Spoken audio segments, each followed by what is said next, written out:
Lahat na lang ba ako ang gagawa? Masyado bang mahirap ang trabahong pinapagawa ko? Galit na galit na sigaw ni Laika sa kanyang mga trabahador sa kanyang kumpanya. Bigla namang pumasok ang isang lalaking nakasuot ng mamahali na mga gamit.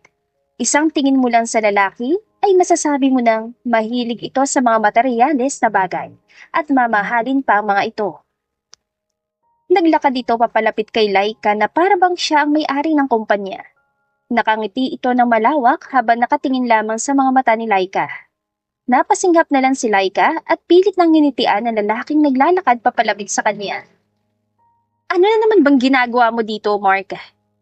Namiss kita at wala ba akong karapatang pumunta dito lalo na't investor mo ko? Natatawang tanong ni Mark. Look, may bago kaming project na tinatrabaho. I don't have time. Wala kang time man lang sa akin. Grabe naman, nakapag-reserve pa naman din ako ng nice restaurant para lang sa'yo. Malambing na sabi ni Mark. Huminga ng malalim si Laika na para bang kinakalma niya ang kanyang sarili.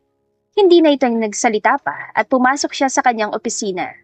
Sinundan naman ito ni Mark at mayabang na umupo sa sofa sa loob ng office ni Laika. Muling napabuntong hininga si Laika at hinarap si Mark na nakangiti lamang sa kanya. Sabihin mo nga sa akin, bakit ka na naman ba nandito?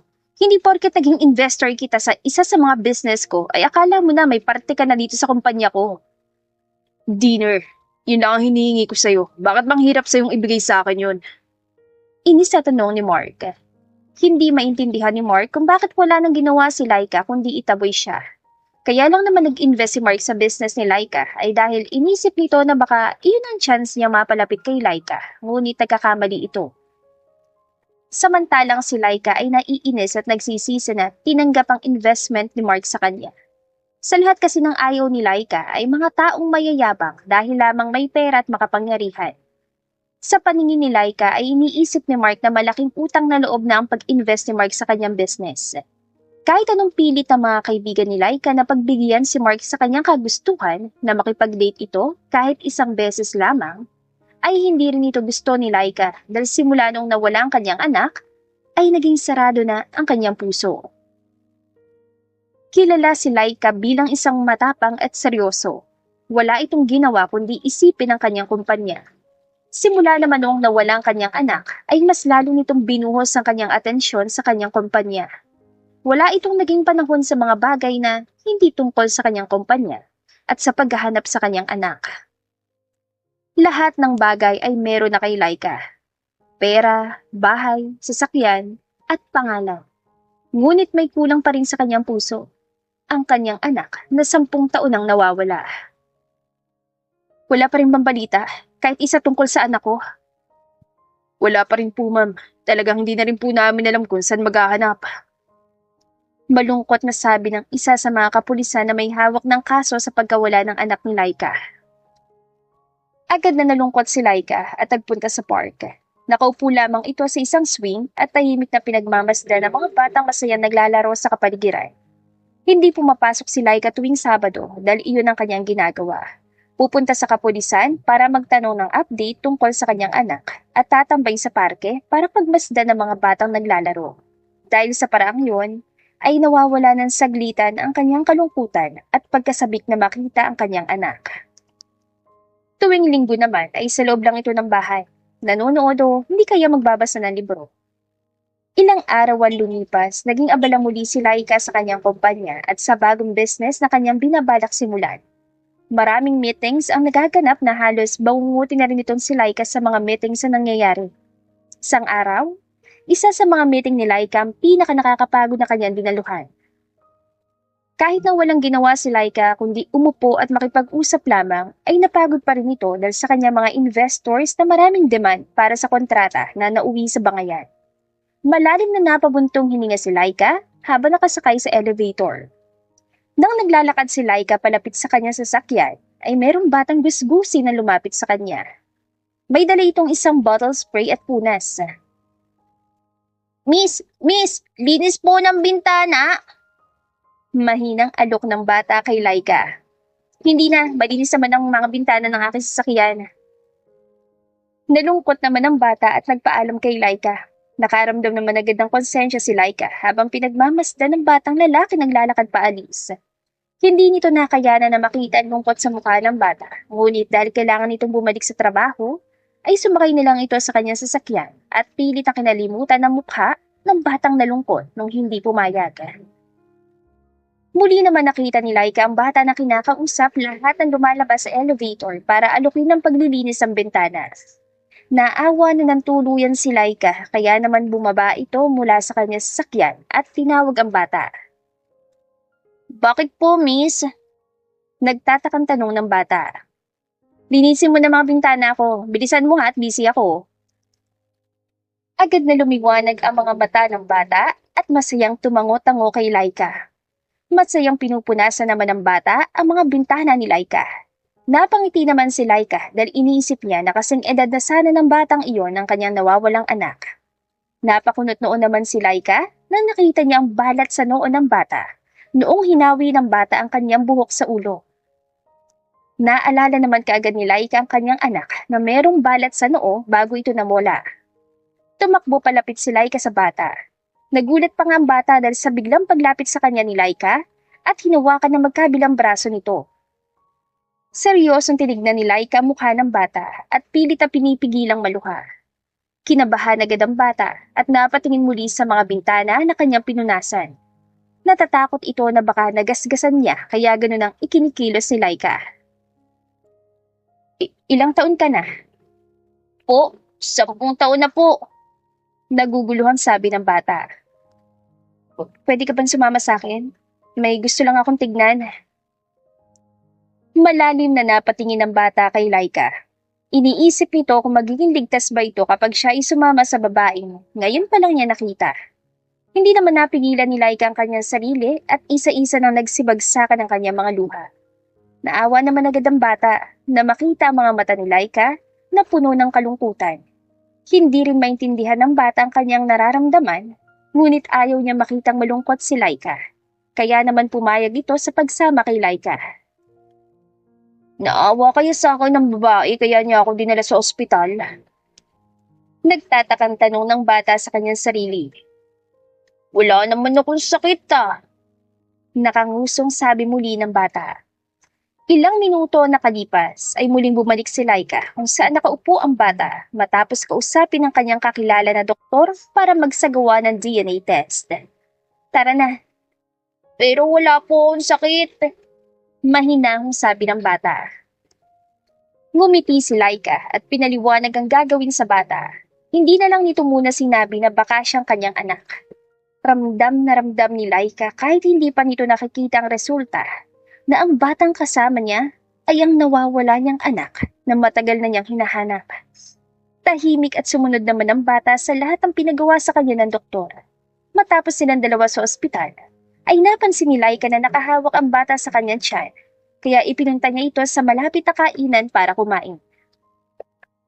Pwede ko po kainin ang mga to. Nagniningning ang mga mata ng bata habang napapalunok sa gutom. Oo, halika, sabayan mo ko. Kumain muna tayo bago kita ihatid sa inyo. Tumango ang bata at masayang kumain. Natutuwa naman si Laika habang pinagmamastang kumain ng bata. Ano nga palang pangalan mo, bata? Ako po si Jiro. Ikaw po, ma'am. Ano pong pangalan ninyo? Nakangiting tanong Jiro. Laika. Ako si Laika. Sinabi ni Jiro na masaya itong makilala si Laika dahil iyon ang kauna-unahang pagkakataon na siya ay nakatikim ng ganong kasarap na pagkain. Napangiti naman si Laika habang sa kanyang kaloob-looban ay parang nawawasak ito dahil sa nararanasan na hirap ni Jiro. Hiniling naman ni Jiro na kung maaari ay mag-uwi ito ng pagkain para sa kanyang amahin. Nagulat si Laika sa kanyang nalaman pero naniniwala pa rin itong anak niya si Jiro. Nag-order pa ng mga pagkain si Laika bago niya inihatid si Jiro sa kanilang bahay. Mas lalong nadurog ang puso ni Laika na nakita ang bahay kung saan nakatira si Jiro. Isang maliit na kubo na parang isang hangin na malakas ay masisira na ito. Papa! Papa! May dala akong masarap na pagkain! Masayang sigaw ni Jiro habang tumatakbo ito papasok sa kanilang bahay. Napakunot naman ang noo si Laika sa bago na kanyang naaamoy nung pumasok sila sa bahay ni Jiro. Agad na ikinuwento ni Jiro sa kanyang ama ang mga nangyari. Pilit nang nilitian ni Laika ang lalaking tinatawag na ama ni Jiro. Nakaramdam naman ng hiya ang lalaki nang napansin ang itsura ni Laika. Nakasuot ng mamahaling damit, makinis, at halatang mayaman. Patawarin niyo po ako, ma'am. Hindi pa po kasi ako nakakaligo at galing akong trabaho. Nahihiyang sabi ng ama ni Jiro. Ayos lang, inihatid ko lang naman si Jiro at ako rin ang nakakaabala dito. Nako, hindi po. Maupo muna kayo at lilinisin ko ang aking sarili. Nagmamadaling sabi ng lalaki at agad na lumabas. Nakahinga naman ng maluwag si Laika na nawala ang bako na kanyang naamoy. Hindi nito inakala na ang trabaho ng ama ni Jiro ay isang basurero. Hindi na nito kailangan tanungin kung ano ang trabaho ng ama ni Jiro dahil sa amoy pa lang, naisip na niya kung ano ito. Pagkabalik ng ama ni Jiro sa kanilang bahay, ay maayos ng kanyang itsura, hindi na ito amoy basura. Ano pong may paglilingkod namin sa inyo, ma'am? Nagtatakang tanong ng lalaki. Ako nga pala si Laika. Ako naman po si Kaloy. Pagpapakilala ng ama ni Jiro at iniabot ang kamay kay Laika. Masayang tinanggap naman ito ni Laika at nakipagkamayan sa amay ni Jiro. Napatingin naman si Laika sa bata at agad na naintindihan ni Kaloy ang kanyang iparating. Kinausap ni Kaloy si Jiro para maglaro muna ito sa labas at mag-uusap muna sila ni Laika. May problema po ba? May nagawa po bang anak ko sa inyo, ma'am? Wala naman. Gusto ko lang ipaalam sa iyo na maayos ang lahat. Kinakabahan ako sa gusto niyong sabihin, ma'am. Pakiramdam ko kasi, anak ko si Jiro. Ano po? Tama po bang narinig ko? 10 taon na nakalipas. Dahil sa kalasingan, nabuntis ako. At nang ipinanganak ko siya, bigla naman siyang kinuha sa ospital. Isang beses ko pa lang siya nasilayan at nahawakan, ngunit dinukot siya sa ospital. Tinanong naman agad ni Kaloy kung paano niya masasabi na si Jiro ang anak ni Laika kung minsan lang nito nasilayan ang anak niya bago dinukot. May isa akong hindi makalimutan sa anak ko. Naalala ko pang itsura ng anak ko nung siya'y sanggol pa. Ngunit may isang hindi ako pwedeng makalimutan. Iyon ay ang balat dito sa noo. Napasinghap naman na malakas si Kaloy. Alam nito na may balat si Jiro sa noo at dahil sa takot na baka mahanap si Jiro ng totoo niyang pamilya, ay hindi nito ginupit ang bang si Jiro. Mahirap lamang ang buhay ni Kaloy. Isa itong basurero, ngunit nagbago ang lahat nung may nakita itong batang umiiyak sa basurahan. Isang basurero si Kaloy, ngunit nagsikap ito para palakihin at buhayin si Jiro kahit na minsan ni piso ay wala itong madukot sa kanyang bulsa. Ang matagal ng kinakatakutan ni Kaloy ay nangyari na. Pero hindi naman po kayo nakakasigurado kung si Jiro po talagang nawawala niyong anak. Dahil lamang sa parehas silang may balat sa noo. Nagpa-DNA test na ako kanina kasama si Jiro. Ganun po ba? Tumango na lamang si Laika at hindi na ito nagsalita nang tumigil na ring magsalita si Kaloy. Bumalik naman si Jiro sa loob ng kanilang bahay at masayang nagkwento ng magandang bagay si Jiro sa kanyang ama.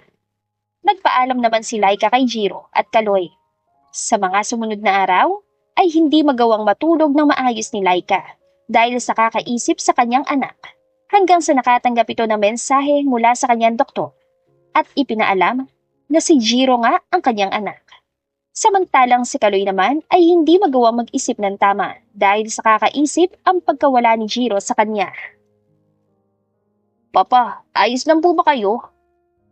Nag-aalalang tanong ni Jiro sa kanyang ama habang naghahalungkat ng mga basura. Oo naman anak, ako pa ba? Baka pagod lang to anak.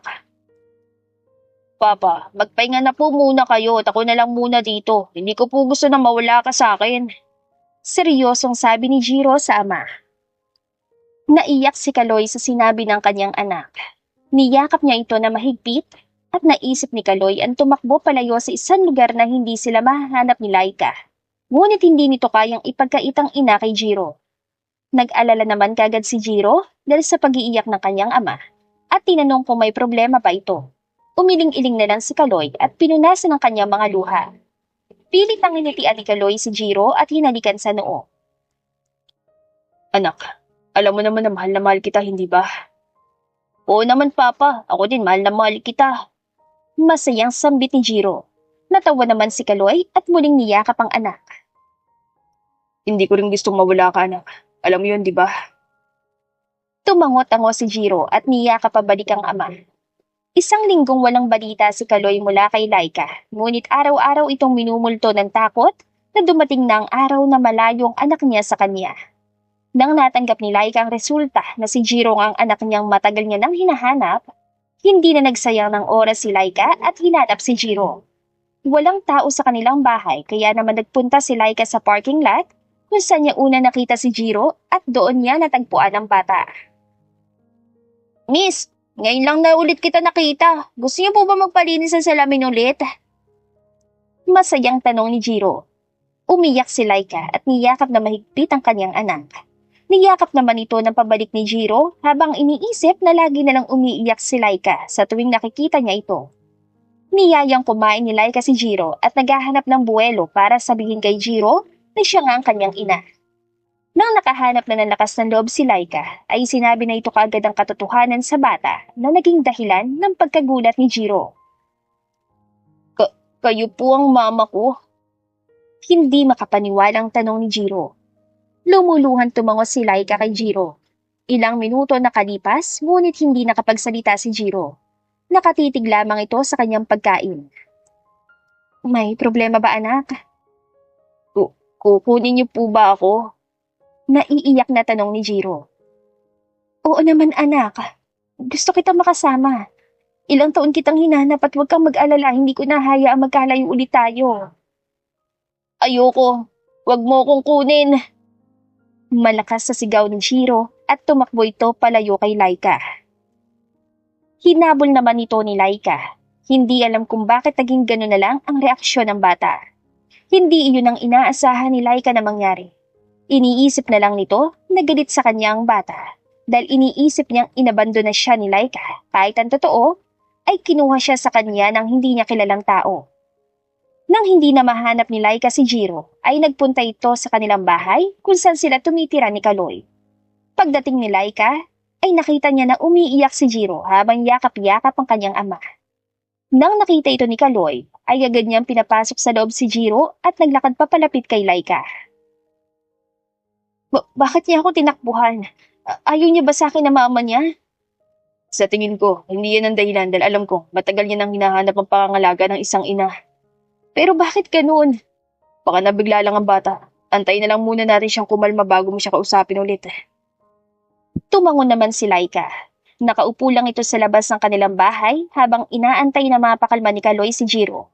Nang kumalma ito, ay kinausap ni Kaloy si Jiro para malaman kung bakit niya inayawan ang kanyang ina. Nandiyan ang mama mo. Matagal mo na siyang hinahanap, hindi ba? Pero papa, ayoko sumama sa kanya. Malungkot na sabi ni Jiro. Bakit naman anak? Pwede mo ba sabihin sa akin ang dahilan? Hindi ko kayang iwan ka, papa. Ayokong malayo sa'yo. Umiiyak na sambit ni Jiro. Nanlaki ang mga mata ni Kaloy. Hindi niya inakala na siya ang magiging hadlang ng pagsasama ni Jiro sa tunay niyang pamilya. Niyakap ito ni Kaloy at hinaplos-haplos ang kanyang likod para kumalma habang binubulong ang pagmamahal sa anak. Nainis naman si Laika sa kanyang sarili. Hindi man lang nito inisip ang mararamdaman ng bata kapag siya'y nalayo sa kanyang kinilalang ama. Pwede nating isama si papa mo, anak. Natigilan sa pag-iiyak si Jiro at kumawala sa pagkayakap ng ama para silayan ang ina. Nagulat naman si Kaloy at tatanggihan sana ang plano ni Laika nang biglang natuwa ang bata. Talaga po? Hindi mo ko ilalayo kay papa? Humahagulhol na pagtatanong ni Jiro. Wala akong intensyon na ilayo kay papa mo, anak. Pasensyahan mo na ang mama mo ha dahil sa sobrang nasabik lang ako makasama ka. Dahil ilang taon ka na wala sa akin. Matagal kitang hinanap. Gusto kitang makasama, anak. Pero, please, matutuwa rin ako na sasama ka sa amin. Hindi lang ako ang magulang ni Jiro, kundi pati ikaw. Hindi ako karapat-dapat na sumama sa inyo. Isa lamang akong basurero. Nagmatigas naman si Jiro. Hindi ito pumayag sa pagsama sa kanyang ina. Kaya naman, wala nang nagawa si Laika, kundi dumalaw na lang kina Jiro sa tuwing may oras ito. Lagi din itong may dala ng pasalubong para kay Kaloy at Jiro. Ngunit ni isa ay hindi tinanggap ng dalawa. Nagtataka naman ito si Laika kung bakit lagi nila siyang tinatanggihan. Ngunit nung tinanong niya si Jiro, ay sinabi nito ang itinuro sa kanya ni Kaloy. Nasirang tsinelas si Jiro kaya naman binilhan ito ng bago ni Laika. Pati na rin sapatos ay binilhan niya rin si Jiro. Hindi mo ba nagugustuhan ang mga regalo ko sa iyo, anak? Nagugustuhan ko naman po pero sabi ni tatay wag daw dapat ako tumatanggap ng libre ng basta-basta. Matapang na sagot ni Jiro. Magandang ganyang pag-iisip, anak. Pero huwag ka mag-alala sa akin dahil trabaho namin ng tatay mo na ibigay lahat ng pangangailangan mo. Ganun po ba? Sige po, tatanggapin ko na po mga regalo mo. Pero papalitan ko po ito sa pagiging mabuting anak. Masayang sambit ni Jiro na ikinatuwa naman ni Laika. Naantig naman ang puso ni Laika sa ugali ng kanyang anak at sa pagpapalaki ni Kaloy kay Jiro. Lumaki ng mabuti ang kanyang anak at may mabuting kalooban.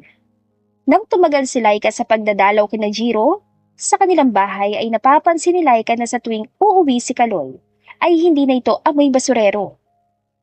Nahihiya naman itong magtanong kaya naman isang araw, ay sinundan niya si Kaloy na nakita niya itong naglalakad.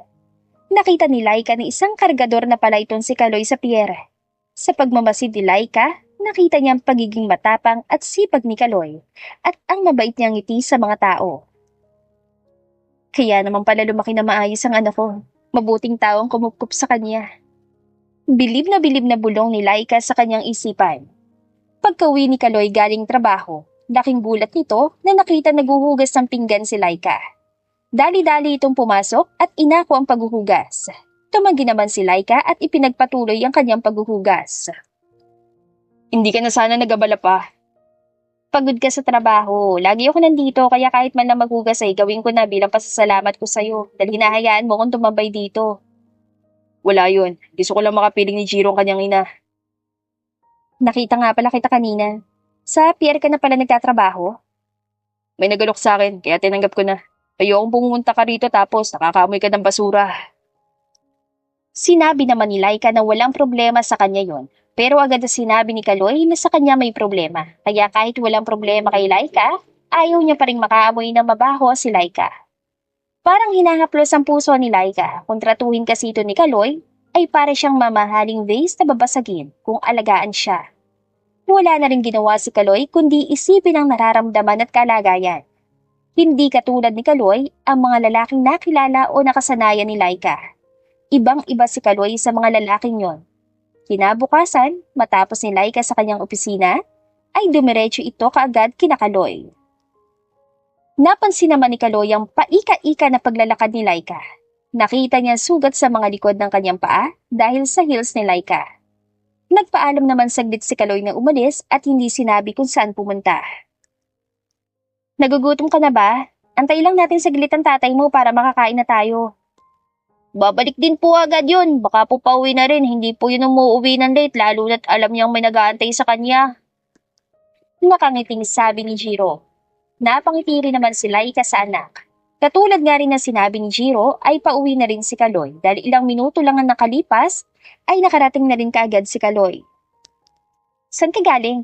Halika na, kain na tayo at baka malipasan ng gutom si Jiro. Hindi naman nagsalita si Kaloy at lumapit kay Laika. Hinila nito ang mga paa ni Laika at ikinagulat niya ang ginawa nito. Tinanong ni Laika kung anong ginagawa ni Kaloy, ngunit hindi sumagot si Kaloy. Inalis nito ang heels ni Laika at ginamot ang sugat bago isinuot ang tsinelas sa binili ni Kaloy para sa kanya. Nagulat naman si Laika sa ginawa ni Kaloy at namula. Naging komportable naman itong si Laika dahil napakalambot ang tsinelas na binili ni Kaloy para sa kanya. Salamat. Kumain na tayo at paggabi na. Maaga pa tayong lahat bukas. Nagtaka naman si Laika at Jiro sa sinabi ni Kaloy. Alam kasi ng dalawa na walang pasok si Kaloy tuwing Sabado at Linggo. Tay, hindi po ba Sabado bukas? Wala naman po kayong pasok ng Sabado. Nagtatakang sabi ni Jiro. Kargador na ako sa pier na meron na akong pasok tuwing Sabado at Linggo na lang ang wala. Hindi lang ako papasok bukas. Bakit naman? Masama bang pakiramdam mo? Ayos lang ako. Naisip ko lang na ipasyal ka muna dito sa mga fiesta sa lugar namin bukas bago kami sumama ni Jiro sa'yo. Napatayo sa gulat si Laika. Sobrang saya nito na hindi niya na napigilan ng sarili at niyakap si Kaloy. Napaubo na lang si Laika sa hiya nang na-realize ang kanyang ginawa. Paano nagbago ang isip mo? Pagod ka sa trabaho mo, pupunta ka pa rito. Inaasikaso mo pa kami tapos uuwi ka pa. Kaya naisipan kong sumama na rin sa'yo para mabawasan ang pagod mo. Bumilis ang tibok ng puso ni Laika. Ibang-iba talaga si Kaloy sa mga lalaking nakilala niya. Wala nang inisip si Kaloy kundi ang kapakanan nilang mag-ina kahit wala naman silang relasyon ni Kaloy. Walang nagawa si Laika kundi ang mapayuko para maitago ang namumula nitong mukha. Pakiramdam kasi ni Laika na sa mga oras na yon ay mahuhulog siya kay Kaloy. Kinabukasan ay maagang dumating si Laika sa bahay nila Kaloy. Natawa na lang nga itong si Kaloy dahil halata sa mukha ni Laika ang pagka-excited nitong magpunta sa isang fiestahan. Halatang mas excited ka pa kaysa sa bata. Sabi ni Jiro, lagi daw kayo napunta sa ganito kapag may fiesta pero sa akin, ito ang first time ko. Umupo ka na muna dyan at gigisingin ko ang bata. Nagtulungan naman si Kaloy at Laika na asikasuhin si Jiro. Natatawa pa nga itong si Jiro dahil pakiramdam niya ay isa siyang baby. Pati itong si Laika ay natutuwa sa tuwing napapanood niya ang pangangalaga ni Kaloy sa kanyang anak. Nagpapasalamat ito sa Diyos na si Kaloy ang kumupkop kay Jiro nung nawala ito. Parang bumalik sa pagkabata si Laika nung nagpunta sila sa fiesta sa barangay nila Kaloy. Tuwang-tuwa ito sa mga nakikita niya at mga bagong putahe na kanya natikman. Bakit mo naman naagawin ang pagkain ko? Mamaya ka na kumain ulit ng mga merienda at kakain na tayo ng tanghalian. Tsaka baka sumakit ang tiyan mo. Kunti lang, please. Tikman ko lang, oh. Mama, makinig ka po kay tatay kasi sumakit din po ang tiyan ko noon. Nakangusong sabi ni Jiro na para bang naaalala ang kanyang karanasan. Tumawa naman itong si Kaloy. Naalala kasi nito ang araw na sumakit ang kanyang tiyan at ikinuwento kay Laika. Pati itong si Laika ay hindi napigilan ng kanyang pagtawa sa pagkukwento ni Kaloy sa nakaraan ni Jiro. Wala na lang nagawa itong si Jiro kundi mapanguso dahil sa pangaasar ng kanyang mga magulang. Nagtampo ito at syempre agad naman itong sinuyo ng dalawa. Nag-enjoy ang tatlo sa kanilang pagpapasyal sa fiestahan. Hindi rin inaakala ni Laika na mag-e-enjoy ito sa isang simpleng selebrasyon. Lalong-lalo na't lumaki siya sa mga selebrasyon na magagarbo. Ang saya. Ang saya-saya ng pakiramdam ni Laika.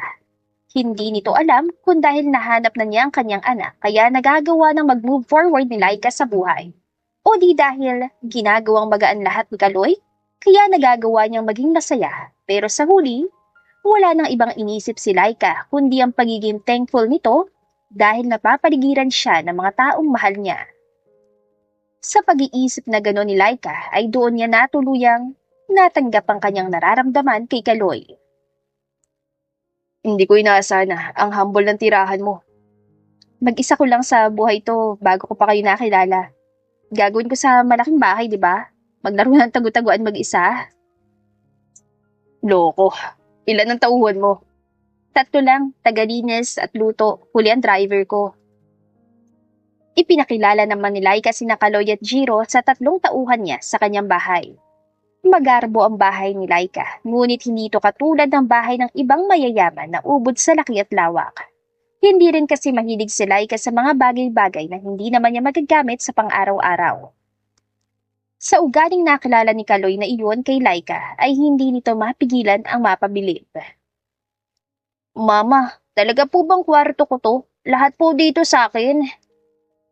Hindi makapaniwalang pagtatanong ni Jiro. Oo anak, lahat ng yan inihanda ko para sa pag-uwi mo. Maraming salamat, Mama. Masayang sigaw ni Jiro at niyakap ang kanyang ina. Nagpunta naman si Laika sa kwarto ni Kaloy at nakitang tahimik lamang si Kaloy na pinagmamasdan ng kanyang kwarto at mga gamit na binili ni Laika para sa kanya. May problema ba, Kaloy? Hindi ko alam kung bakit pero parang napakapamilyar ng lahat ng to sa akin. Ano ang ibig mong sabihin? Magsasalita na sana si Kaloy para ipaliwanag ang kanyang nararamdaman, ngunit hindi na niya ito tinuloy pa. Paano ba naman ipapaliwanag ni Kaloy ang kanyang nararamdaman, kung pati siya ay hindi maintindihan kung ano ang kanyang nararamdaman? Huminga ng malalim si Laika. Nabanggit kasi ni Kaloy na wala itong maalala sa kanyang nakaraan. Ang tanging naalala niya lang ay ang aksidente at ang kanyang pangalan na Kaloy. Napag-isip-isip naman ni Laika na ungkatin na nakaraan ni Kaloy nang hindi nito nalalaman. Sinabihan na rin kasi ito ni Kaloy na ayaw niya ng pag-usapan ng kanyang nakaraan dahil hindi ito importante. Ang mahalaga kay Kaloy ay si Jiro, kaya naman hindi niya ito masyadong inisip o binigyan ng importansya. Kung naloloko man ni Kaloy si Jiro, ngunit sa mga mata ni Laika ay alam na alam nito na simula noong lumipat si Kaloy at Jiro sa kanyang bahay ay nagbago ito. Para itong kinakain ng lungkot at higit sa lahat ay napapansin ni Laika na laging sumasakit ang ulo ni Kaloy. Oh, himala, hindi ka pumasok. Ang sakit na naman ang ulo ko. Hindi ko alam kung bakit ganito. Sinabi ko naman sa'yo magpa-check up na tayo, pati ang bata nag-aalala na sa'yo. Mawawala din to. Makapagod lang dahil marami kaming kinarga sa pier kahapon. Itigil mo na kasi ang pagtatrabaho doon. Magpahinga ka naman at ako na munang bahala sa lahat. Umiling-iling si Kaloy.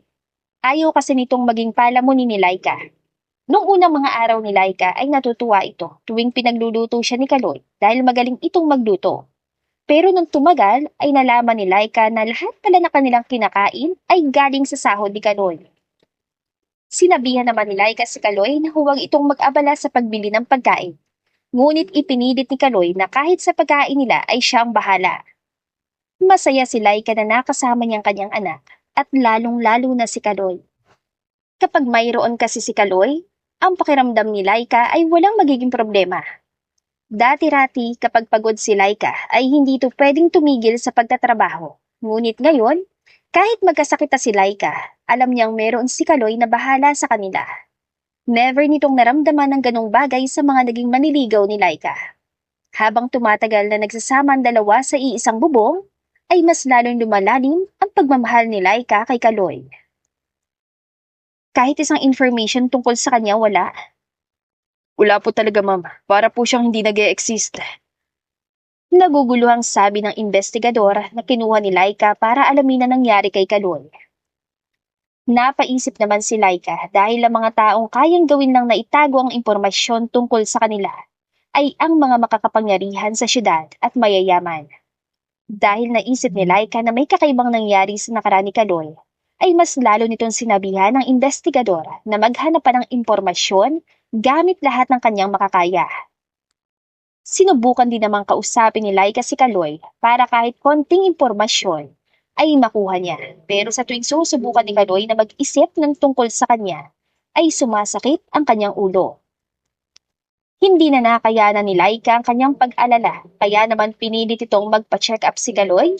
Umayaw pa sana nung una si Kaloy, ngunit dahil kay Jiro, napapayag na rin ito sa huli. Tay, takot ka po ba sa ospital? Curious sa tanong ni Jiro. Anong takot? Hindi, no? Talaga lang ha? Pati ba naman ikaw? Kaya nga napatagal ang check-up mo dahil sa takot ka. Tinanggihan naman ni Kaloy ang mga pangaasar ni Laika na takot ito sa doktor, ngunit napatunayan naman agad na takot si Kaloy sa doktor. Nung pumasok na sila sa ospital at inaantay ang kanilang oras para kumonsulta sa doktor. Ang lamig naman dito. Tara na, ang tagal nila oh. Baka walang oras yung doktor. Kala ko ba hindi ka takot? Hotdog. Inikutan na lang ito ng mga mata ni Laika habang natutuwa ito.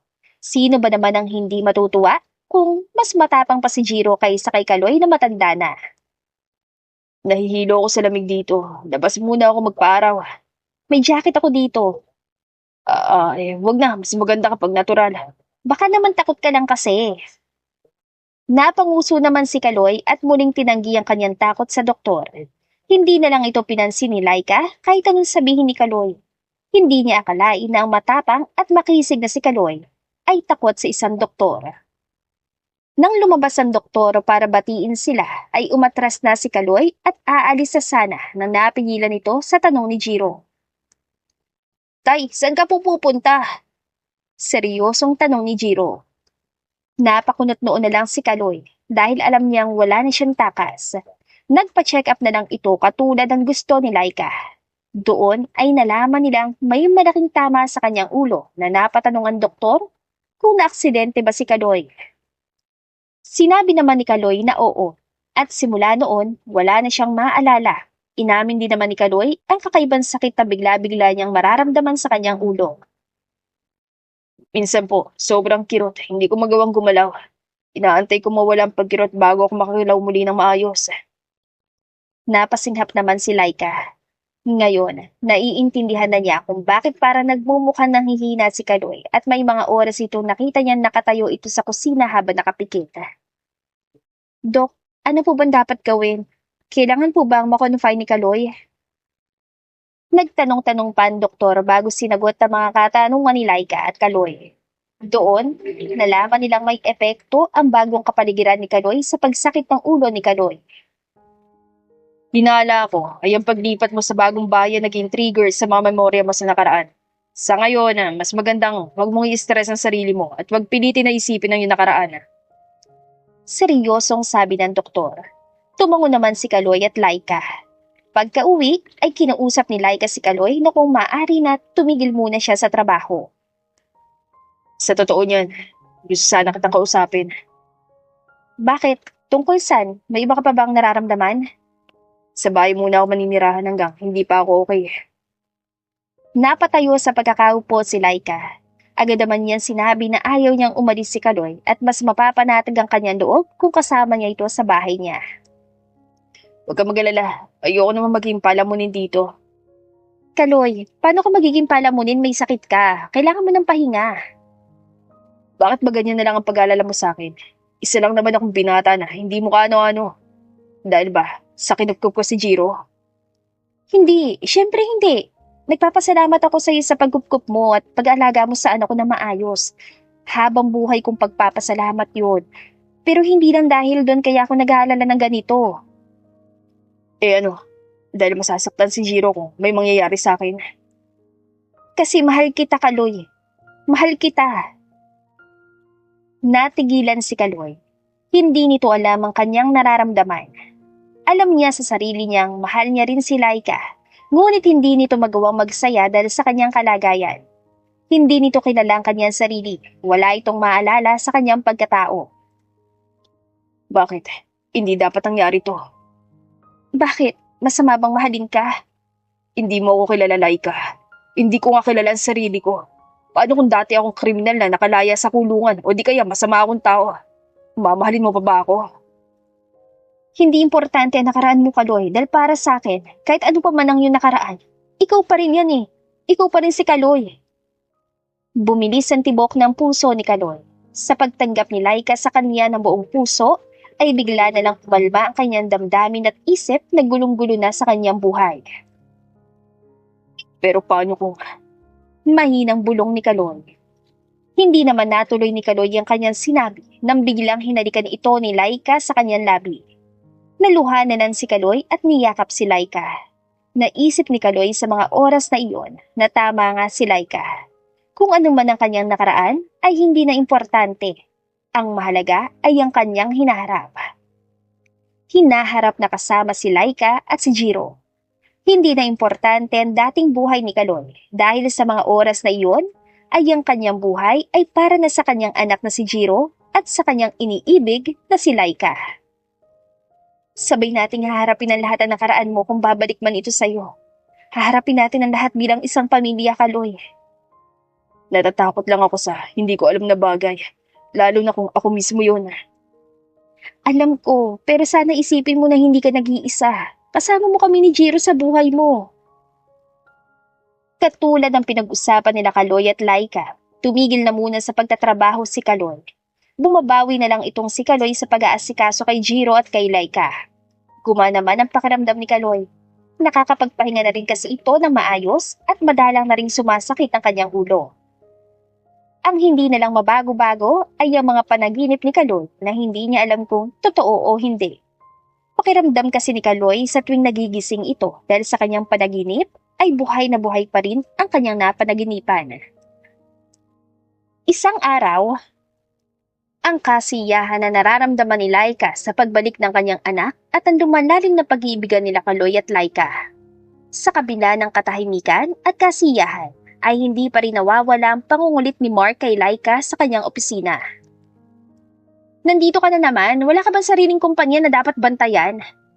Kaya nga may mga empleyado akong tinatanggap para silang gumawa ng trabaho ko, di ba? Nakangising sabi ni Mark. Inikutan na lang ito ng mga mata ni Laika at nagpatuloy sa kanyang gawain. Lumapit naman itong si Mark sa lamesahan ni Laika at naupo ito sa gilid. Tas kilay na tinignan ni Laika si Mark na nakangising nakatitig sa kanya. What? Balita ko, may kinupkup ka daw na mag-ama. Sabi ni Mark na nagpipigil ng tawa. Ano naman nakakatawa doon? Basurero na mag-ama, kinupkup mo. Kung gusto mo palang bumuo ng pamilya, bakit hindi mo sinabi sa akin? Natatawang tanong ni Mark. Nagalit si Laika. Padabog itong tumayo at binuksan ang pintuan ng kanyang office. Leave! Bakit? May mali ba sa sinabi ko? Ganun ka na ba kadesperada para kumupkop ng mag-amang basurero? Kunot noong pagtatanong ni Mark. Malakas na sampal ang ibinalik ni Laika sa mga panlalait na mga salita mula kay Mark. Ang batang sinasabi mo ay ang anak kong matagal ko nang hinahanap at ang lalaking basurero na minamaliit mo ay ang lalaking nagligtas sa anak ko. Hindi man naging mataas ang trabaho ng lalaking yon. Pero ito masasabi ko. Mas mabuting tao at mas katiwa-tiwala siyang lalaki kesa sa'yo. Kaya kahit ano sabihin mo, mas pipiliin ko siya ng paulit-ulit kesa sa'yo. Magsasalita na sana si Mark nang hindi tinulak na siya palabas si Laika at isinara ang kanyang opisina. Magagalit na sana ito si Mark, ngunit nakita niyang pinagbubulungan na siya ng mga empleyado sa kumpanya ni Laika. Nakasimangot na lumabas ng kumpanya si Mark. Naiinis ito sa trato sa kanya ni Laika at hindi na nito kayang maghintay na magustuhan siya ni Laika. Nang makita ni Mark ang isang batang masayang nakatanggap ng regalo mula sa kanyang ama sa gilid ng kalsada, ay napangiti ito. Naisip niyang gamitin ni Mark ang bata para makuha ang loob ni Laika. At kapag nakuha niya na si Laika, sa kanya ipagpapaaral sa ibang bansa ang bata para walang pasali sa relasyon nila ni Laika. Iniisip niya rin na madali lang mapatalsik ang basurerong kasama ni anak ni Laika kung babayaran niya ito ng malaking halaga. Agad na nagpunta sa mall si Mark at bumili ng mga laruang pambata. Excited itong maganap ang kanyang mga plano. Laking gulat ni Laika na kinabukasan ay pumunta si Mark sa kanyang bahay. Papasok na sana ito sa trabaho nang bigla siyang tinawag ng kanyang katulong para sabihin may bisita ito.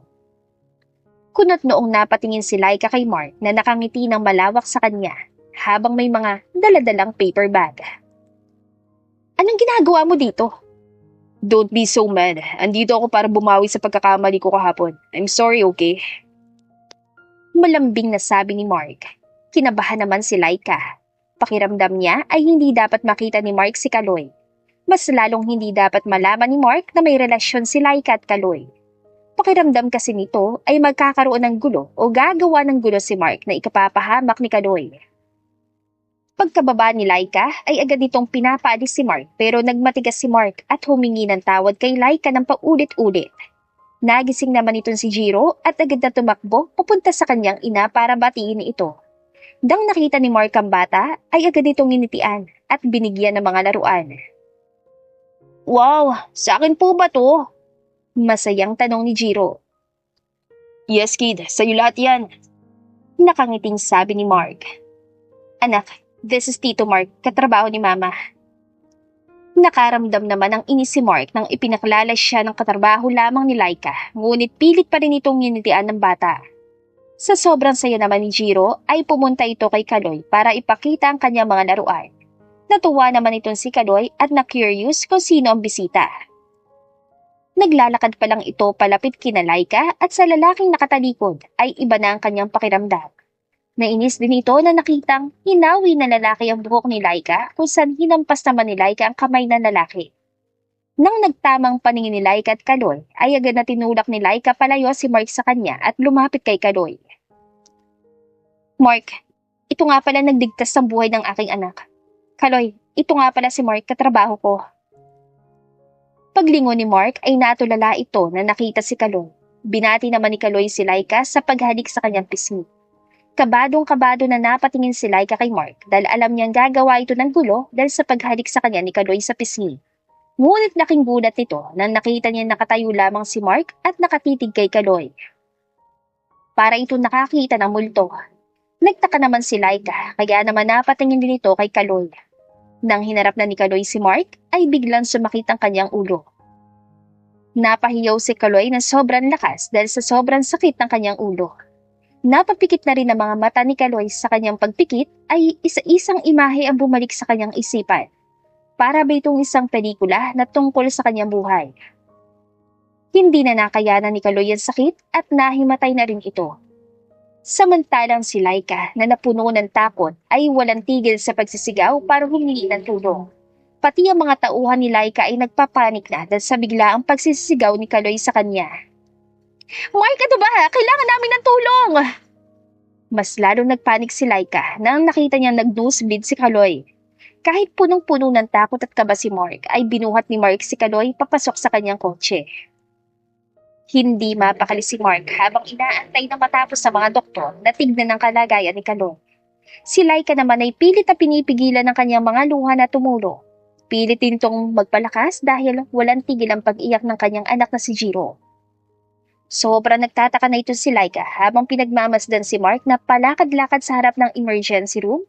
Kaya naman agad niyang tinawagan ng investigadora na nag-iimbestiga sa nakaraan ni Kaloy para tignan kung anong tinatago ni Mark. Kailangan ko nang umalis. Nauutal na pagpapaalam ni Mark. Okay ka lang? Naumutla ka, Mark. Ayos lang ako. Pagmamadaling sagot ni Mark at agad-agad nang umalis.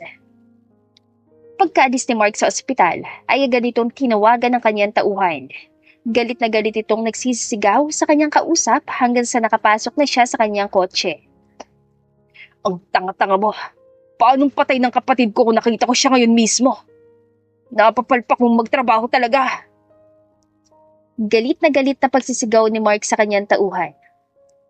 Pagmulat ng mga mata ni Kaloy ay kilala na nito ang kanyang sarili. Naaalala na nito lahat ng kanyang nakaraan, ngunit hindi nito sinabi at binanggit kay Laika.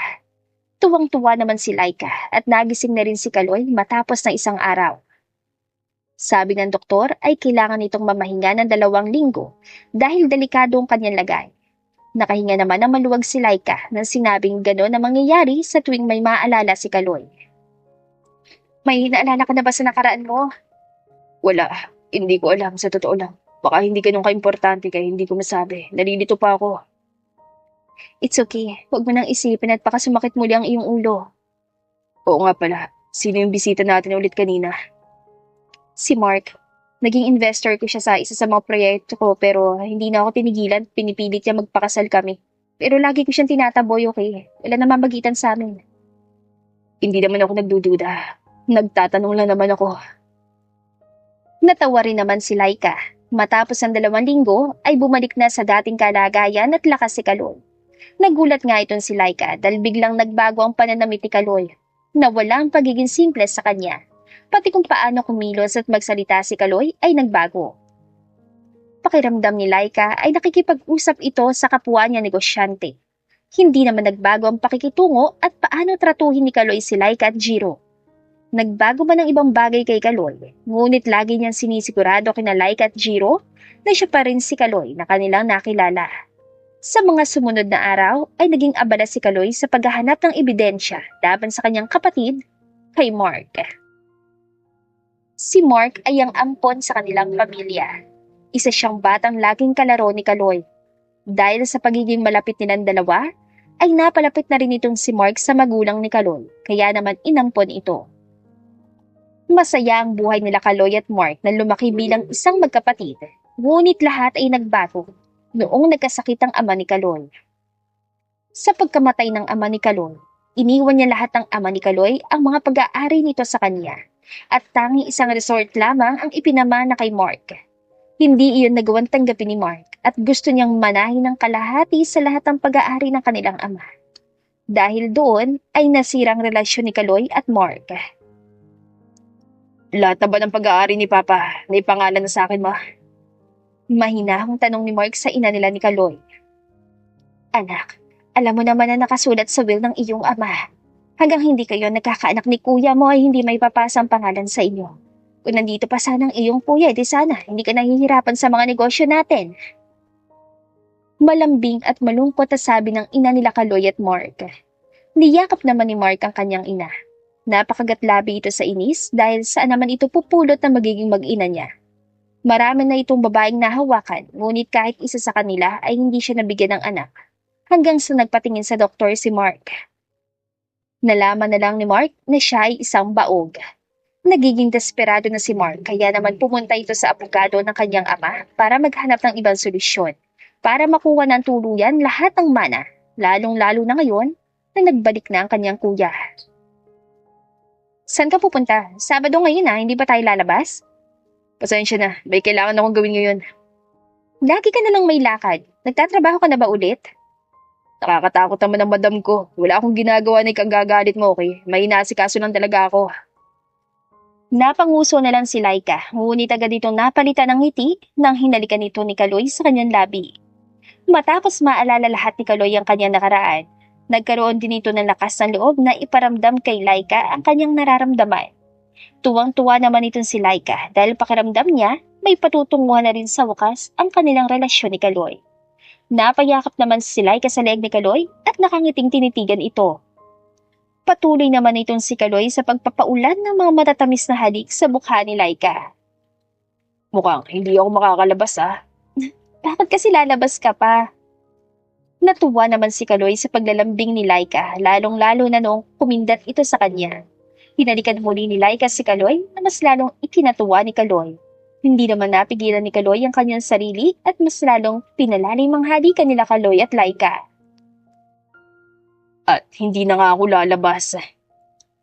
Natawa na lang din si Laika nang biglang binuhat ito ni Kaloy papunta sa kwarto ni Laika. Pagpasok ng mga ito sa kwarto, ay agad itong inilak ni Kaloy at muling hinalikan si Laika na punong-puno ng pagkasabik. Sobrang tagal at lalim ng halikan ng dalawa na kinailangan nilang tumigil para maghabol ng kanilang hininga. Inikot naman agad ni Kaloy si Laika na naging rason kung bakit napahiyaw ng malakas si Laika. Tumawa naman ng malakas si Kaloy bago tuluyan ng inihiga si Laika sa kama. Nakangiti naman tinitigan ni Laika si Kaloy habang nakahiga. Isa-isang tinanggal ni Kaloy ang mga damit ni Laika, habang niroromansa ang bawat masaselang parte ng katawan ni Laika. Napakagatlabi naman si Laika upang mapigilan na lumabas ang kanyang ungol. Nang tuluyan ng naalis lahat ni Kaloy ang mga damit ni Laika, ay pinaulan na naman ni Kaloy ng mga matatamis na halik ang iba't ibang bahagi ng katawan ni Laika. Napalunok ng laway si Laika. Hindi na nito makakayanan ng init ng kanyang katawan dahil sa mga pagroromansa ni Kaloy sa kanya. Napasinghap naman na malakas si Laika nang biglang pinasok ni Kaloy ang kanyang mga daliri sa perlas ni Laika. Ginagalaw ni Kaloy ang kanyang daliri habang kinakain ang dibdib ni Laika. Dahil dito ay napaungol na ng malakas si Laika. Hindi na nito napigilan na lumabas ang kanyang sarap na nararamdaman. Napangiti naman si Kaloy nang narinig na mga ungol ni Laika, lalong-lalo na nung isinigaw ni Laika ang pangalan niya, na para ba itong nagmamakaawang tama na ang pagroromansa. Inayos ni Kaloy ang higa ni Laika at ibinuka ng maayos sa mga hita ni Laika. Inalis na rin ni Kaloy ang kanyang mga natirang damit bago pumuesto sa gitna ng mga hita ni Laika. Muling inangkin ni Kaloy ang mga labi ni Laika na masayang binalik naman ni Laika. Habang naghahalikan, ay dahan-dahang pinapasok ni Kaloy ang kanyang armas kay Laika hanggang sa nakapasok na ito ng buo. Dahan-dahan ito kung gumalaw nung una, ngunit ang sumigaw si Laika ng bilisan niya, ay binilisan na niya ang kanyang pagbabayo kay Laika. Sa bawat bayo ni Kaloy, ay napapaungol ng malakas si Laika. Sino ba namang hindi? Kung sa bawat bayo ay napakalalim ng abot kay Laika at napakalakas nito. Hindi naman tumigil si Kaloy sa pag-aangkin kay Laika hanggang sariling katawan na nito ang bumigay. Nang matapos ang dalawa ay hindi na magawang tumayo ni Laika dahil sa sobrang ngalay ng kanyang mga hita at sakit ng kanyang katawan. Hindi ko tuloy natapos ang gagawin ko. Bakit? Nagsisisi ka? Sabihin mo lang. Aba, hindi ako magsisisi no. Ngayon naiisipin ko ngayon na lang ulit tayo, nagsama ng ganito. Ayaw mo pa bang lumipat dito sa kwarto? Lipat na ako. Napangiti ng malawak dahil sa tuwa si Laika at tumango-tango. Natuwa naman itong si Kaloy dahil sa kasiyahan na pinakita ng kanyang nobya. Pumaba naman itong si Kaloy para magluto ng gabihan nilang tatlo. Nagtaka naman itong si Jiro na makitang pababa sa hagdan ng kanyang ama-amahan na si Kaloy na buhat-buhat ang kanyang ina. Natakot naman itong si Jiro at agad na tumakbo palapit kay Kaloy. Papa, may problema po ba kay Mama? Bakit po buhat-buhat niyo? Nag-aalalang tanong ni Jiro. Napangiti naman si Kaloy at hinaplos ang ulo ng bata. Pagod lang ang mama anak, masakit daw ang pa kaya binuhat ko na. Oo anak, masakit lang ang paa ko. Ganun po ba? Saglit po, ayusin ko upuan niyo. Nagmamadaling sigaw ni Jiro. Nagkatinginan naman sina Kaloy at Laika. Dali-daling lumapit sa Kaloy sa kanilang hapagkainan para ayusin ang upuan ni Laika at ang mga gamit nito sa pagkain. Sinubukan din itong lagyan ng kanin ng plato ni Laika at ulam, ngunit dahil mainit ang ulam, ay nasaktan ito sa usok ng ulam. Ako na anak, tapusin mo na lang ang kinakain mo dyan. Pero gusto ko rin pong asikasuhin si Mama, Papa. Nakangusong sabi ni Jiro. Natuwa naman si Laika. Napakaswerte nito at lumaking maginoo ang kanyang anak na si Jiro. Kung ganon, ikaw na lang magligpit ng pinagkainan ko. Okay lang ba yun sa'yo? Opo! Masayang sigaw ni Jiro. Masayang kumain ng tatlo, nagbibiruan at nagkukwentuhan. Sobrang saya rin ni Jiro dahil kumpleto ang kanyang pamilya. Kahit na hindi si Kaloy ang kanyang tunay na ama, sa puso ni Jiro, ay si Kaloy ang tunay.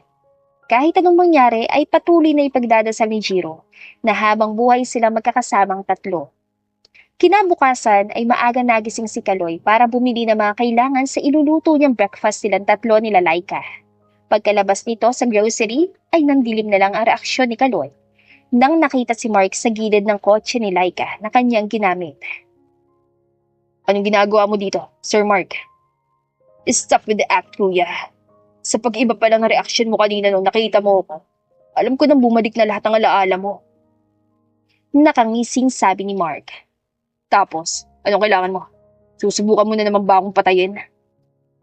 Never ko magagawa sa'yo yan, kuya. Alam mo yan. Pagsisinungaling ni Mark. Umiling-iling na lang si Kaloy at inilagay lahat ng kanyang pinamili sa loob ng kotse. Magsasalita na sana si Mark ngunit pinigilan ito ni Kaloy. Hindi ko alam kung ano pang kailangan mo sa akin matapos mong kunin ang mga dapat sa akin. Pero ito lang sasabihin ko. Kung anong akin, ay akin, Mark. Naideklarang patay ka na tumigil na si Mama na ipahanap ang bangkay mo. Kaya lahat ng mana na matatanggap mo, sa akin na. Inis na sambit naman ni Mark.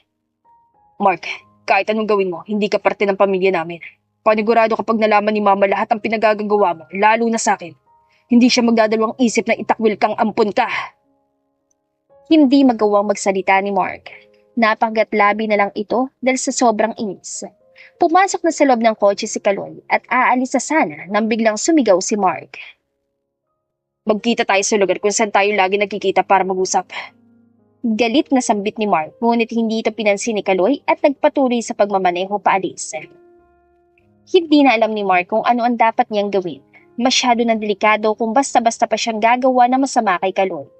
Nasabihan din kasi si Mark na kanyang tauhan na may hawak si Kaloy ng mga ebidensya ng mga iligal na gawain ni Mark.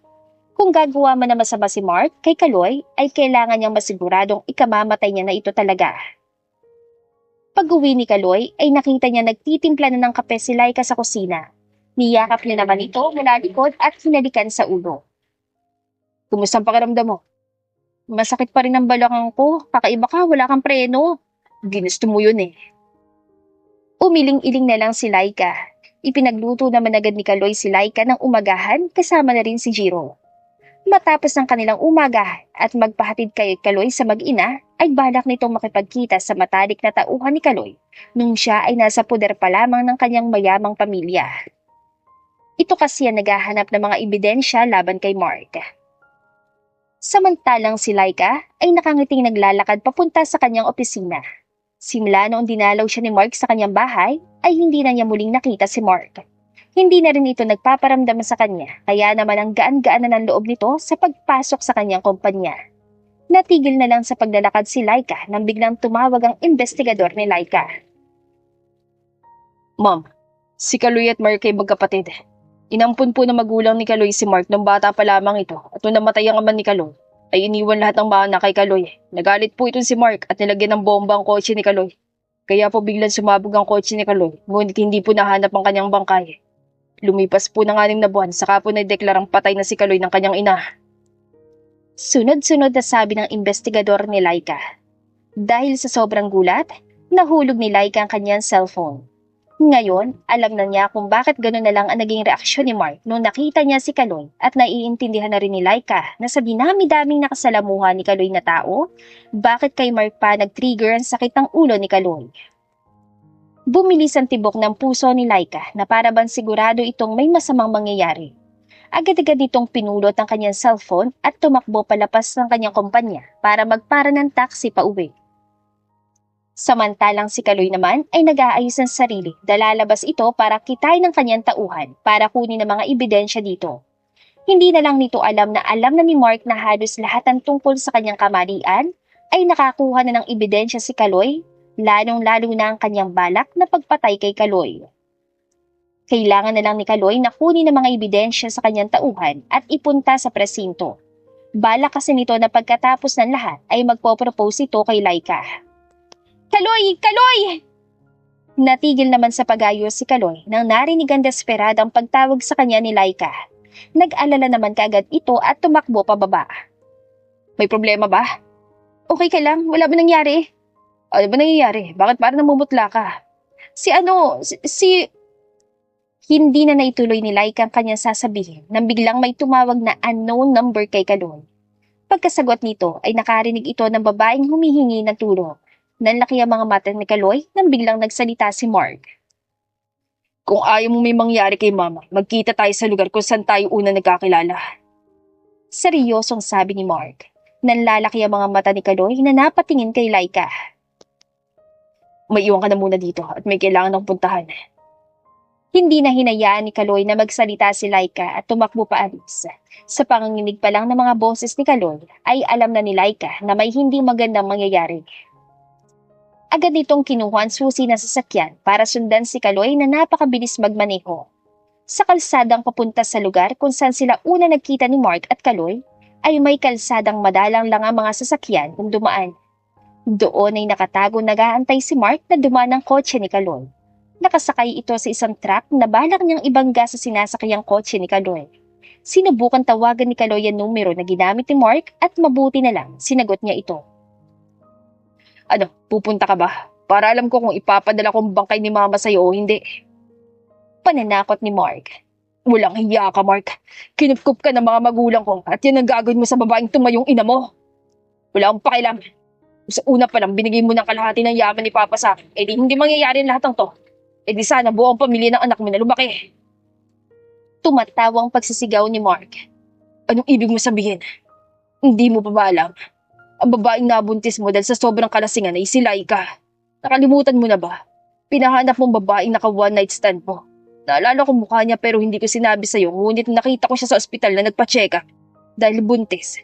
Tinawagan agad kita para ipalam sa'yo at nung nagmadali kang pumunta sa babaeng yun, pinasabog kong sasakyan mo.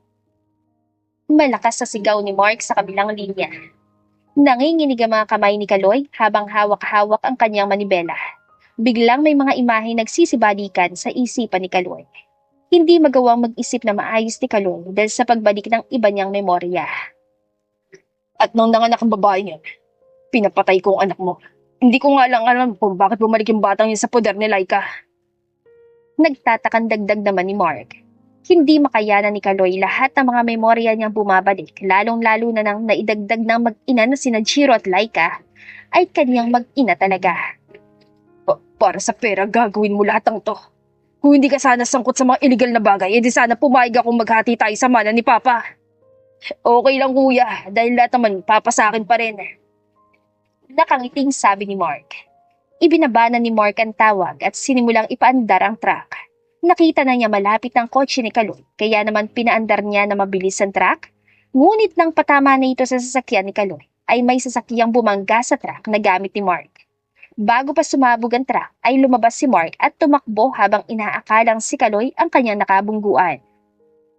Nang naitabi ni Kaloy ang kotse at natapos ang pagsabog ng isang kotse at truck, ay bumaba sa kotse si Kaloy. Napahiyaw itong tumakbo palapit sa sasakyan ni Laika. Hindi siya pwedeng magkamali dahil alam na alam niya ang sasakyan na yon. Iyon na sasakyan na laging ginagamit ni Laika bago pa siya dumating sa bahay niya. Parang pinagbagsakan ng langit at lupa si Kaloy. Napaluhod ito sa sahig habang humahagulhol at sumisigaw. Natigilan na lang ito sa kanyang pagwawala nang narinig niya ang sigaw ni Laika. Kaloy! Kaloy! Agad na lumingon si Kaloy at nakita si Laika na punong-puno ng galos sa kanyang katawan. Napilit na naglalakad palapit sa kanya, kahit na hindi niya kayang ilakad ang paa. Muling napasigaw at humagulhol si Kaloy habang tumakbo papalapit kay Laika at niyakap ito. Akala ko wala ka na. Akala ko iniwan mo na ako. Akala ko hindi na kita makikita. Sobrang natakot ako, Laika. Hindi ko kinaya. Buhay ako. Buhay ka. Buhay tayong dalawa. Hindi ba yun ang mahalaga? Mahigpit na nagyakapan ng dalawa. Isinugod naman ni Kaloy si Laika sa ospital at habang nagmamaneho ito papunta sa ospital, ay sinabi nito lahat ng katotohanan kay Laika. Hindi magawang maniwala ni Laika ni si Kaloy ang naka-one night stand niya sa isang party at ang totoong ama rin ni Jiro. Naikwento na rin ni Kaloy kung paano sila nagkakilala ni Mark. Doon ay naiintindihan na ni Laika kung bakit pinilit ni Mark na maging investor niya sa isa niyang proyekto. Napuno ng galit si Laika dahil ngayon alam na niya kung sinong dumakip sa kanyang anak. Pagdating ni Laika at Kaloy sa ospital ay ilang minuto pa lang ang nakalipas, agad nang dumating ang ina ni Kaloy at humahagulhol nang nakitang anak niya na buhay. Nang nalaman ng ina ni Kaloy, lahat ay ginamit niya ang lahat ng kanyang makakaya para mahanap si Mark hanggang sa nahuli ito. Nahanap na rin ng mga kapulisan ng nurse na dumakip kay Jiro sa ospital. Hindi naman ito pinakulong ni Laika dahil nalaman niyang itinapon na lang niya ito sa basura sa hindi malayo sa kanyang bahay dahil hindi niya kayang patayin. Ibinigay din naman ng tauhan ni Kaloy ang mga ebidensya na kanyang kinolekta laban kay Mark. Kaya naman noong nahuli si Mark, wala na itong laban at naikulong na habang buhay. Lumipas ang 3 buwan ay tuluyan ang namana ni Kaloy ang iniwang kayamanan ng kanyang ama sa kanya nang pinakita ni Kaloy ang DNA test result nila ni Jiro. Natuwa rin ang ina ni Kaloy na noong bumalik ang kanyang anak ay may kasama itong magandang babae at gwapong bata. Hindi na nalulungkot sa pang-araw-araw ang ina ni Kaloy dahil sa kanyang apo.